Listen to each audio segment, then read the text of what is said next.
एक बुजुर्ग महिला एक झोपड़ी में पड़ी हुई है। इतनी बुरी उसकी हालत है कि अगर गांव के कुछ लोग खाने को दे देते हैं तो उसका पेट भर जाता है, वरना वो पानी के लिए भी मोहताज है। उसके पास एक लड़की आती है और वो कहती है कि अम्मा, तुम्हारे साथ क्या कोई तुम्हारे परिवार वाले नहीं है? तो वो बुजुर्ग महिला अपनी आंखों में आंसू भर लाती है। वो लड़की कहती है, क्योंकि वो लड़की उस बुजुर्ग महिला से प्रेम करती है, उसके ऊपर उसको बहुत ज्यादा दया आती है और कहती है कि अम्मा, मुझे बहुत दुख होता है जब तुम चिल्लाती हो, तुम्हें कोई पानी देने वाला नहीं है, तुम्हें कोई खाना देने वाला नहीं है। क्या तुम्हारे बच्चे नहीं हुए? क्या तुम्हारी जिंदगी में कोई अपना नहीं है? तो ये बुजुर्ग महिला रोते हुए अब बीती उस लड़की को बताती है। जब वो अब बीती उस लड़की को बताती है तो उस लड़की के भी होश उड़ जाते हैं, पैरों तले जमीन खिसक जाती है, रुए खड़े हो जाते हैं और कहती है कि अम्मा, ऐसा हो सकता है? क्या सच में ही दो जन्मों की बातें हमें याद रह सकती हैं? और क्या हमारा कर्म कभी हमारा पीछा नहीं छोड़ता? अम्मा, मरने के बाद भी कर्म हमारे साथ चलता है। तो वो बुजुर्ग महिला कहती है कि बेटी, जीता जाता तुम्हारे सामने मैं साक्ष हूँ। मैंने जो अपनी जिंदगी में बोए हैं उनसे तो मुझे बहुत कम मिल रहा है। जो कुछ मैंने किया है ना, उसकी तुम कल्पना भी नहीं कर सकते। दोस्तों, यहाँ पर ये लड़की अपनी पूरी जिंदगी बदल देती है इस बुजुर्ग महिला की बातें सुनकर। और एक महिला बेसहारा असहाय कैसे महसूस करती है, खाने तक के भी लाले थे, कोई दे दे तो खा लिया, अगर कोई नहीं दे तो वो पूरे दिन भूखी रहा करते। ये क्यों कष्ट मिल रहे थे? क्यों जिंदगी में इतने सारे कष्ट थे? उस महिला की संतान नहीं होती है, गर्भ पेट में ही फट जाता है। ऐसा क्यों? इतने दंड क्यों? और कहा जाता है कि ये महिला अपने टाइम की सबसे ज्यादा, कहते हैं ना कि सबसे ज्यादा पुण्य करने वाली, लोगों की मदद करने वाली, लोगों को चाहने वाली, फिर इसके साथ ऐसा क्यों हुआ? अब इस क्यों का देखो, हमें भी जवाब चाहिए और आपको भी जवाब चाहिए। दोस्तों, हम अक्सर देखते हैं कि बहुत लोग अच्छा करने के बाद भी बहुत दुखी रहते हैं, बहुत ज्यादा परेशानियां उनकी जिंदगी में रहती हैं। और ये भी हमने देखा है कि जो लोग बुरा करते हैं वो दिन पर दिन तरक्की करते हैं, आगे बढ़ते हैं और उनकी जिंदगी बहुत बेहतर हो रही है। तो मैं आपको एक बात समझा दूं, यहाँ पर जो बुरा कर रहे हैं ना, वो आने वाले कल को खराब कर रहे हैं, और जो कष्ट भोग रहे हैं वो आने वाले कल को सही कर रहे हैं।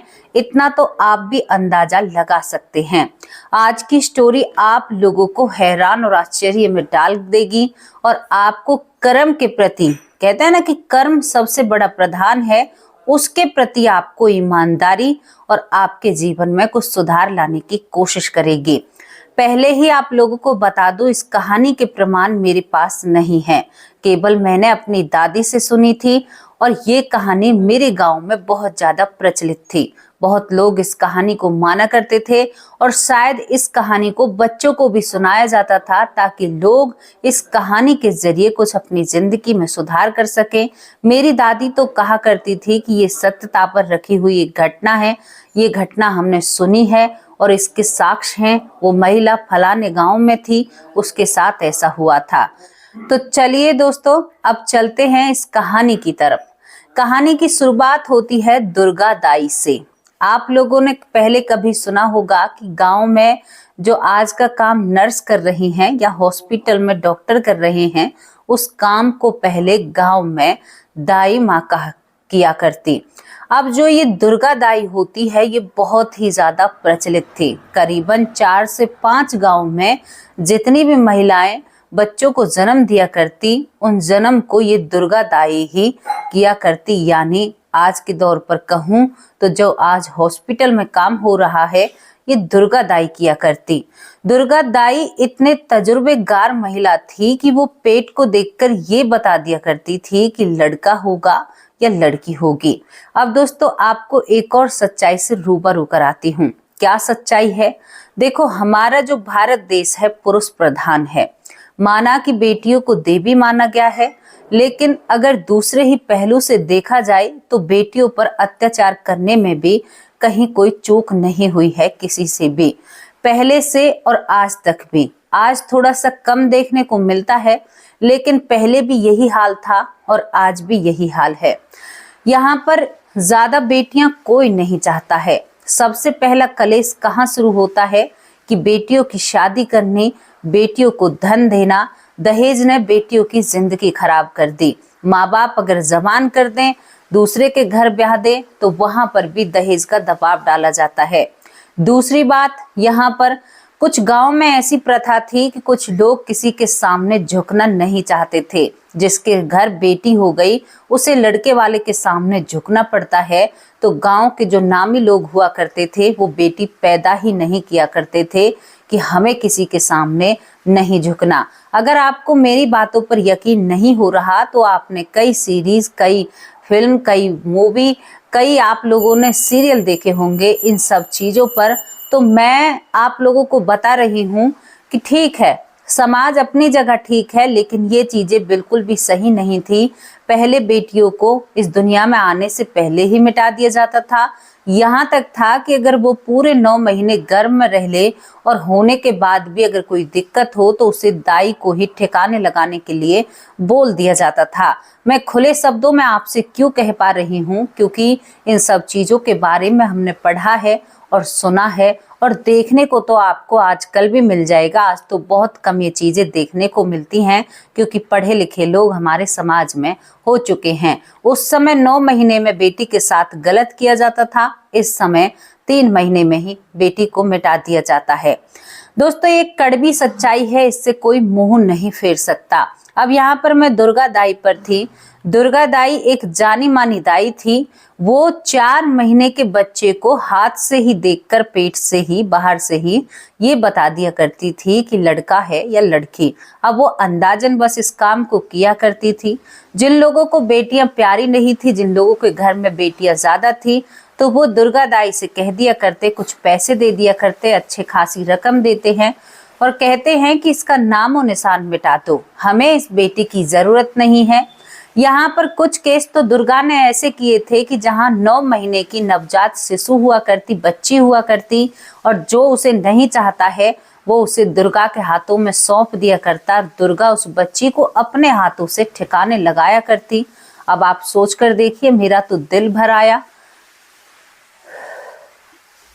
कि कोई महिला इतनी कठोर कैसे हो सकती है पैसों के लालच में।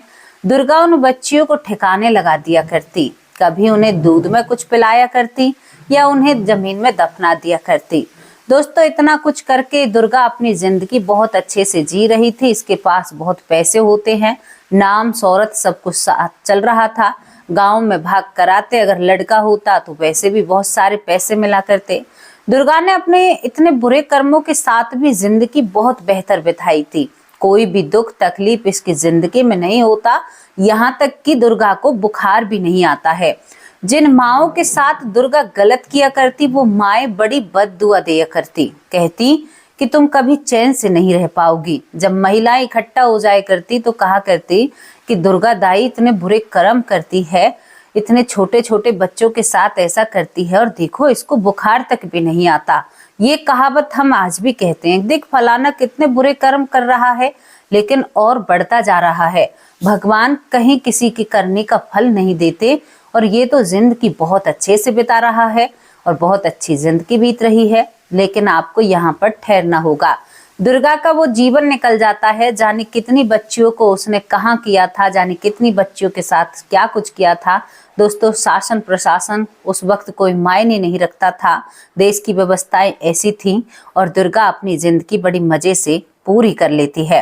अब आपको मैं बताती हूँ कि दुर्गा जो दाई होती है, अब इसका मृत्यु हो जाती है, और मृत्यु होने के बाद ये इस दुनिया से चली जाती है। बहुत महिलाओं ने बहुत चैन की सांस ली थी कि अच्छा हुआ इस दुनिया से चली गई, वरना मेरे गर्भ को भी कहाँ पहुंचाती, क्योंकि एक जानी मानी, कहते हैं ना, उस वक्त की दाई इस दुनिया से जा चुकी थी। दोस्तों, समय करवट लेता है, करवट के साथ साथ वो नई रचनाएं रचता है। प्रकृति अपना रूल रेगुलेशन और अपना जो नियम है उसे कभी नहीं छोड़ती, चाहे कुछ भी हो जाए। उस भगवान के घर देर है अंधेर नहीं है। दुर्गा का दूसरा जन्म होता है। दूसरे जन्म में दुर्गा एक अच्छे परिवार में पैदा होती है। दुर्गा जब पैदा होती है तो दुर्गा मतलब बहुत ही खूबसूरत थी, इतनी ज्यादा खूबसूरत थी कि घर वाले बिना पंडित के ही इसको रूपा कहने लगे थे कि रूप की रानी है, अरे इसका रूप कितना सुंदर है। अब यहाँ पर दुर्गा को रूपा रूपा सभी लोग बुलाया करते कि रूपा रूपा। तो पंडित जी आते हैं, वो नामकरण करते हैं, तो कहते हैं कि तुम लोगों ने रूपा रख लिया तो रूपा नाम भी बढ़िया है। तो यहाँ पर अब इसको रूपा कहा जाने लगा। रूपा बहुत सुंदर होती है, लेकिन रूपा अपने माँ बाप की एक लौती संतान होती है, क्योंकि रूपा के घर में ना ही तो इसका भाई होता है, ना ही इसकी बहन होती है। परिवार में केवल माँ बाप होते हैं। माँ बाप रूपा को बड़े लाड़ चाव से पालते हैं। दोस्तों, यहाँ पर भी रूपा बहुत अच्छे से रह रही थी, कोई दुख जिंदगी में नहीं था, अच्छे खासे घर में होती है। धीरे धीरे रूपा बड़ी हो रही थी, लेकिन रूपा को बहुत सारे सपने सताते हैं। सपने आते थे कि एक छोटी सी बच्ची को वो गोद में लेकर वो बच्ची रो रही है, वो कुछ उसे चटा रही है, यानी वो पिछले जन्म में बच्चियों को जहर भी दिया करती थी। तो ये चीजें उसे सपने में सताती हैं। अब घर में कोई कमी नहीं रहती है, लेकिन रूपा मानसिक रूप से बहुत दुखी हो रही थी, क्योंकि जब उसे सपना आया करता तो वो बच्चियों को जो चटा रही थी उसके तुरंत बाद बच्चियों के मुंह से झाग आने लगते हैं। आप अपने दिमाग में एक फोटो बनाकर देखिए, कितना अजीब लगेगा। मुझे तो लग रहा है कि आंखों से आंसू आ जाए और मैं क्या करूं, उन सब चीजों को बदल दूं। इसके बाद यहाँ पर रूपा को और भी सपने आते हैं कि वो छोटी सी बच्ची को जमीन में दफना रही है, कहीं पर कोई महिला चीख रही है, उसके साथ वो बुरा व्यवहार कर रही है, क्योंकि पिछले जन्म में जो यहाँ पर दुर्गा थी वो जिन महिलाओं का गर्भपात कराया करती उन महिलाओं को पीट भी दिया करती, क्योंकि उसका इतना शासन चला करता। वो नामी गामी थी, घर वाले सभी उसी की तरफ होते हैं। कहा ना कि प्रशासन शासन कुछ भी मायने नहीं रखता था उस समय। दोस्तों, यहाँ पर रूपा को अब ये सपने बहुत ज्यादा सताने लगते हैं जब वो 5 से 6 साल की उम्र में होती है। वो अपनी माँ से कहती है कि माँ, मुझे ऐसे सपने आते हैं, मैं हूँ और जवान हो चुकी हूँ और जवानी की अवस्था में मैं बच्चियों को जहर दे रही हूँ और जमीन में दफना रही हूँ। ये सब कुछ मुझे नजर आता है माँ, मैं बहुत दुखी हूँ, बहुत परेशान हूँ।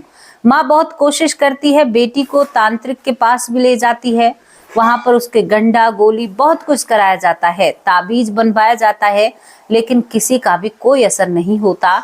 रूपा इन सपनों के साथ बड़ी हो रही थी और रूपा को समझ आ रहा था कि कहीं ये मेरे पिछले जन्म की बातें तो नहीं है, ये चीजें मुझे याद तो नहीं आ रही हैं। दोस्तों, इसके बाद क्या होता है कि रूपा बड़ी होती है।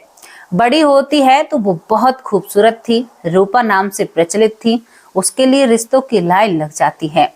अब यहाँ पर रूपा के पिता जो होते हैं बेटी की सुख सुविधा के कारण एक लौता बेटा ढूंढते हैं, कि कहते हैं ना कि हमारी बेटी की अगर ननद नहीं हुई तो बहुत अच्छा रहेगा, अकेली हमारी बेटी राज करेगी जैसे हमारे घर में राज कर रही है। यहाँ पर प्रकृति अपने हिसाब से सब कुछ करा रही थी जो प्रकृति को करना था। आपको इस कहानी को बहुत ध्यान से सुनना है और समझना है कि हम कहां से कहां पहुंच जाते हैं अपने आप बिना कुछ करे ही। दोस्तों, यहाँ पर अकेला एक लौता लड़का मिल जाता है रूपा के लिए और रूपा की शादी उससे कर दी जाती है। लड़के का नाम ज्ञानचंद होता है। ज्ञानचंद और रूपा की शादी धूमधाम से होती है। यहाँ पर माँ बाप अपनी बेटी को घर भेजकर खुश थे। अब यहाँ पर दोस्तों, जो रूपा के माँ बाप होते हैं वो काफी बुढ़ापे में उनको ये संतान हुई थी। काफी प्रयास के बाद जो रूपा होती है वो रूपा की शादी के 4 साल बाद ही इस दुनिया से चले जाते हैं। दुनिया से जाने से पहले जो 4 साल का वक्त था उनको बहुत दुख था कि हमारी बेटी को कोई संतान नहीं हो रही, क्योंकि रूपा को कोई संतान नहीं होती है। इकलौता पति, उसका पति बार बार धमकाता है कि तुम किसी बच्चे को जन्म नहीं दोगी तो मैं तुम्हारा क्या करूंगा, मेरी वंशवेली मिट जाएगी और मेरे परिवार का नाम नहीं चलेगा, मैं इकलौता बेटा अपने घर का हूँ। एक तो ये चिंता माँ बाप को होती है और इसी चिंता में रूपा के माँ बाप इस दुनिया से चल बसते हैं, क्योंकि रूपा बहुत ज्यादा उम्र में उनसे हुई थी। कुछ बीमारी होती है और दोनों ही 3 महीने के आगे पीछे रूपा के माँ बाप जो होते हैं वो इस दुनिया से चले जाते हैं। अब यहाँ पर रूपा अकेली रह जाती है। जब रूपा अकेली रह जाती है तो वो उसका एक आखिरी सहारा उसका पति होता है। दोस्तों, वो पति के साथ रहती है।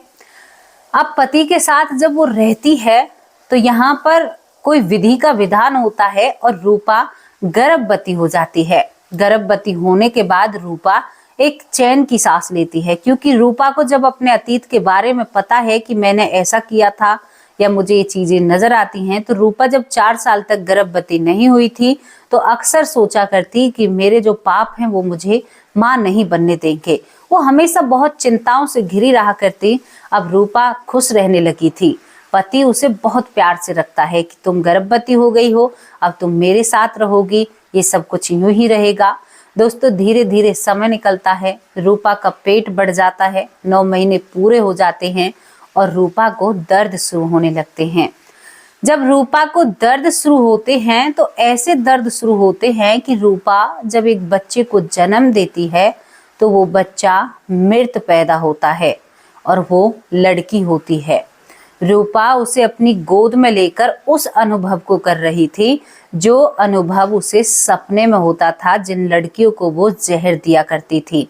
ये बहुत खूबसूरत लड़की थी। इसके बाद रूपा बहुत ही बावली सी हो जाती है कि ये मेरे कर्मों का दंड है, ये मुझे मिल रहा है और इसे मैं भुगतूंगी। अभी यहाँ पर कुछ प्रकृति ने सही नहीं किया था, बहुत कुछ अभी आगे होना बाकी था। आप जो सुनोगे तो शायद आप अपने कर्मों को सुधारने की बहुत कोशिश करोगे। इसके बाद मैं आपको बताऊं, रूपा जिस तरह से उस बच्ची को जन्म देने के बाद यहाँ पर रूपा का पति एक वो रोल निभा रहा था जो पिछले जन्म में उन महिलाओं के पति निभाया करते। तो वो कहता कि तुमने तो एक लड़की को जन्म दिया है, वो भी मृत पैदा हुई है, पिता को इतना अफसोस नहीं होता है। रूपा बहुत रोती है, बिलख बिलख कर बेटी को सीने से लगाकर रोती है। कहती है कि मेरी करनी का फल है, अभी तो कितना भुगतूंगी ये मुझे नहीं पता। और रूपा बावली सी हो जाती है। उस बेटी को अंतिम विदाई दे दी जाती है। दोस्तों, इसके बाद और वक्त निकलता है। पति फिर इंतजार करता है कि मेरी पत्नी कब गर्भवती हो, लेकिन अब वो गर्भवती नहीं होती है। 2 साल निकल जाते हैं, 3 साल निकल जाते हैं। रूपा कई दाइयों से अपना इलाज कराती है। सभी ये कह देते हैं कि इसकी बच्चेदानी में यानी इसके यूट्रस में कोई कमी आ चुकी है, ये अब मां नहीं बन पाएगी। अब ये सुनकर रूपा को दूसरा झटका लगता है कि परमात्मा, अब मैं कैसे रहूंगी? ये आदमी तो पहले से ही मुझे दूसरी शादी का कहते हैं ना कि धमकी देता है, और अब क्या होगा? रूपा भगवान के आगे कई बार क्षमा मांग चुकी थी अपने किए हुए अपराधों का, लेकिन शायद उसे क्षमा नहीं मिलनी थी। पति को जब पता चलता है ना कि मेरी पत्नी मां नहीं बन सकती, तो वो पति अपनी पत्नी के लिए कठोर हो जाता है। अब आप सोचिए कि वो कहाँ जाए, माँ बाप घर में है नहीं और पति घर से निकालने की कोशिश कर रहा है।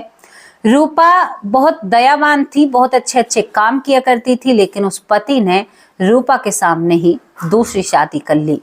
रूपा के सामने जब दूसरी शादी होती है, सौतन घर में आती है तो रूपा को रहने नहीं देती है।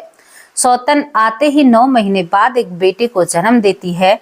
रूपा को बहुत ज्यादा ईर्ष्या होती है इस चीज से, लेकिन कहीं ना कहीं वो इस चीज को अपना भाग्य मान चुकी थी कि मेरा भाग्य है, मैंने जो किया है उसका भुगतान। क्योंकि रूपा को पिछले जन्म की बातें याद थी और उसने कोई भी बात अपने पति को नहीं बताई। इसके आगे जो मैं आपको बताऊंगी, अब आप लोग समझते हैं कि 2 महिलाएं एक पति को जब रहती हैं तो उस घर का माहौल कैसा रहता है। अब उस बच्चे को एकदम से चारपाई से वो बच्चा नीचे गिर जाता है, तो बाहर से उसका पति आता है और पति कहता है कि तुमने इसको जबरदस्ती नीचे गिरा दिया है क्योंकि तुम्हारे बच्चे नहीं हैं। रूपा कहती है कि क्या मैं इतनी कठोर हो सकती हूँ, क्योंकि ये आरोप उसकी सौतन ने लगाए थे। और दोस्तों, यहाँ पर जो रूपा का पति होता है वो धक्के मारकर रूपा से कह देता है, दोबारा इस घर की तरफ आंख उठाकर मत देखना। रूपा को घर से निकाल दिया जाता है। रूपा बिना कुछ लिए दिए उस घर से निकलकर अपने माँ बाप के उस घर में जाती है जो घर बंद पड़ा था। अब उस 4 दीवारी को देखे या अपने आप को देखे। अब रूपा ने एक फैसला लिया कि मैं अब लोगों की मदद करूंगी, लोगों की सेवा करूंगी। जो मुझसे पाप बने हैं उन पापों का यही पश्चाताप है। रूपा लोगों की मदद करती है, अपने गांव में सभी की सेवा करती है, लेकिन सभी रूपा को एक बांझ की नजरों से देखते हैं। वो जिसकी मदद करती है वही उसे धुतकारता है, कहता है कि तुम्हारा चेहरा देखना भी अशुभ है, तुम एक पति की छोड़ी हुई पत्नी हो, बिना बच्चों की माँ हो, तुम हमारे शुभ कार्य में मत आया करो। रूपा घिरकर अपने घर में अकेली रह गई थी। दोस्तों, बुढ़ापा नजीक आता है, धीरे धीरे वक्त निकलता है और रूपा बूढ़ी हो जाती है।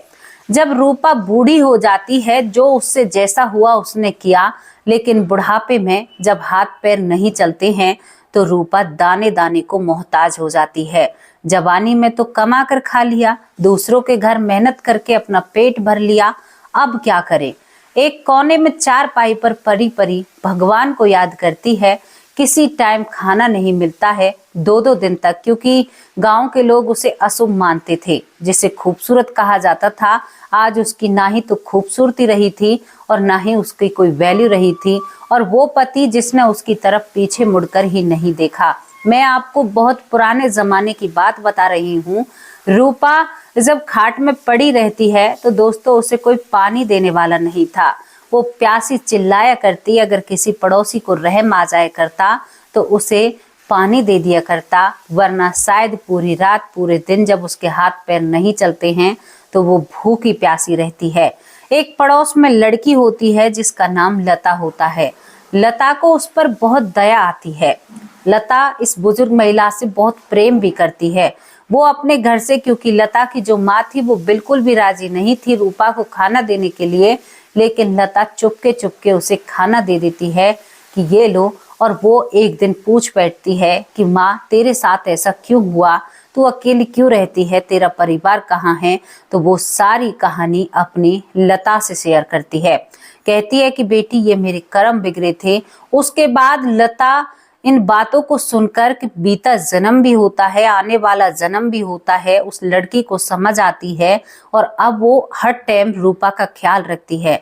दोस्तों, रूपा जो कई महीनों से भूखी प्यासी थी, जो कहते हैं ना कि कभी कभी वो लड़की भी बच्ची ही थी, मन कर दिया तो खिला दिया, ना करा तो नहीं खिलाया। अब वो एक रूल बना लेती है, हर टाइम उसे खाने का ध्यान रखना, पीने का ध्यान रखना। तो यहाँ पर जो रूपा होती है भगवान से आस लगाती है और कहती है कि प्रभु, मैंने लड़कियों के साथ बहुत बुरा किया और आज मेरी मदद एक लड़की ही कर रही है। मैं इस लायक भी नहीं हूँ जैसे ये मेरी मदद कर रही है, लेकिन मैंने बहुत बुरा किया है और मेरे साथ इतना बुरा हुआ है कि मैं अपने परिवार से भी कभी नहीं रही साथ में, ना ही मेरे पति ने मेरे साथ अच्छा किया, लेकिन ये मेरे जो किए हुए कर्म थे उनका तो मुझे बहुत कम मिला है। जो कहते हैं लोग नरक और स्वर्ग भी है, तो मुझे ऊपर भी बहुत कुछ मिलेगा। इस बात को करती करती रूपा बैठी बैठी अपनी आंखों को बंद कर लेती है, क्योंकि यहाँ पर जो लता थी 10 दिन के लिए अपने मामा के घर जाती है और रूपा 10 दिन से भूखी थी। उसे कोई खाने तक को भी नहीं देता है। जब उसे कोई खाने पीने तक को नहीं देता है तो वो बैठी बैठी ही आंख बंद हो जाती हैं। दोस्तों, कहते हैं कि रूपा का जो शरीर था वो ऐसे ही अकड़ जाता है। जब गांव वालों को कई दिन में जब बदबू आती है, जब पता चलता है कि रूपा इस दुनिया में नहीं रही है, तो उसका अंतिम संस्कार गांव के लोग मिलकर करते हैं और कहते हैं कि बड़ी दुखी थी, बेचारी ने बहुत दुख देखा है। लेकिन रूपा को पता था कि मैंने किन चीजों का दुख भुगता है और अभी और ऊपर जाकर भुगतना पड़ेगा। तो आप इस कहानी से क्या सीख लेते हो? क्या इसी वजह से इस महिला के साथ ऐसा हुआ था? हम जिन लोगों को देखते हैं बड़े दुखी हैं। मैं अभी कुछ काम से अपने मायके गई थी, तो रास्ते में मैंने एक व्यक्ति को देखा जो बिल्कुल बहुत मैले से कपड़े और धूप पड़ रही है, और जो फुटपाथ होता है उस पर बिल्कुल नशा करके धुत पड़ा हुआ है। अब मुझे उसे देखकर दिमाग में एक ही ख्याल आया, मैंने उसको कुछ संतरे खिलाए तो उसको इतना नशा था कि वो संतरे खा भी नहीं पाया। दोस्तों, मेरी शॉर्ट वीडियो में मैं कुछ मदद किया करती थी, लेकिन उस मदद के जो राज में अगर आप लोगों के सामने खोलूं तो आप हैरान हो जाओगे। उन लोगों को मदद की जरूरत ही नहीं होती। उनकी मदद जब करने चलते हैं तो वो शायद हमसे भी ज्यादा धनवान होते हैं। मैं उस व्यक्ति को संतरा खिला रही थी, तो वो व्यक्ति संतरे के जो कहते हैं ना कि मैं उसके मुंह में डाल रही थी कि मैंने इतने बीमार है तो मेरे हस्बैंड बोले कि तू पागल हो रही है, ये नशे में टन है और ये तुम्हारे संतरे नहीं खाएगा। मैंने बहुत कोशिश की तो उसने फेंक दिया और मुझसे कहा कि जा यहाँ से, मुझे नहीं चाहिए। मैंने सूट नहीं किया, कोई बात नहीं, इनकी ऐसी बातें हैं। तो यहाँ पर मदद भी उनकी ही करी जाती है जिन्हें मदद की जरूरत होती है। अब उस व्यक्ति को देखकर मुझे लगा कि इसके होने पर किसी को कितनी खुशी हुई होगी जो फुटपाथ पर आज इस हालत में पड़ा हुआ है। जब ये पैदा हुआ होगा तो सभी ने कहा होगा कि हमारे घर में लड़का हुआ है और हमारे एक संतान हुई है, और आज इसकी क्या गति हो रही है। जानवरों से भी बेकार है, कम से कम जानवर नशा तो नहीं करते। मैं बहुत भावुक हो जाती हूँ इन चीज़ों को देखकर, लोगों को परेशान देखकर। जितना मुझसे हो पाता है उतनी मैं उनकी मदद करने की कोशिश करती हूँ। दोस्तों, यहाँ पर इस स्टोरी को सुनाने का केवल एक ही उद्देश्य था, ताकि आप लोग अपने कर्मों को सुधार सकें, अपने कर्म किए हुए कर्मों पर ध्यान दो, ताकि आपके कर्म आपसे बिगड़ ना सके और आपकी जिंदगी बेहतर हो सके। ऐसे मत बनिए। यहाँ पर जो दुर्गा दाई थी उसने जितना बुरा किया था तो रूपा के साथ तो इतना कुछ भी नहीं हुआ जितना दुर्गा दाई ने उन लड़कियों के साथ किया था। हालांकि हम जब स्टोरी आपको बताते हैं कि नरक और स्वर्ग होता है तो शायद उसे वहां पर भी जाकर भुगतना होगा। यहाँ पर तो केवल उसको कहते हैं ना कि एक आत्मा को संतुष्टि की है कि भाई तुमने क्या किया है। रूपा खुद से कहती है कि मैंने जो किया है उसके बराबर तो ये बहुत कम है। तो ये स्टोरी आपको कैसी लगी? ये इसे आप पुनर्जन्म भी कह सकते हो और इसके बारे में कह सकते हो कि विधि का विधान, कर्मों का दंड। जो आप करोगे वो भरोगे और भरना पड़ेगा, चाहे तुम करो, मना करो या नहीं करो, ये तो तुम्हें भुगतना ही होगा अगर तुमने बुरा किया है। और इस बात को भी समझ जाओ, जो आज मंजिल चढ़ रहा है बुरे कर्म करके, जो ऊपर बढ़ रहा है वो एकदम नीचे जरूर आएगा। तुम दुख में हो, तकलीफ में हो, लेकिन तुम उस परमात्मा से जुड़े हुए हो और कभी भी अपने आप को अकेला और असहाय महसूस मत करना। आज हंसकर इन दुखों को सहन कर जाओगे तो आने वाला कल बहुत सुनहरा होगा। दुख को हंसकर सहना सीखो, जिंदगी को बेहतर बनाओ। क्या पता ये दुख हमें ईश्वर से मिलाने की एक कोशिश हो। तो दोस्तों, ये स्टोरी जैसी भी लगी हो अपनी राय कमेंट बॉक्स में जरूर रखना, लेकिन बड़ी ही रोचक स्टोरी है। मुझे तो इन चीजों से बहुत ज्ञान मिलता है, लेकिन आप लोगों को कौन सा ज्ञान मिलता है कमेंट बॉक्स में अपनी राय जरूर रखना। अब आप लोगों से विदा लेती हूँ, शाम के वक्त हाजिर होंगे आप लोगों के नाम के साथ। तब तक के लिए नमस्कार, जय हिंद, जय भारत।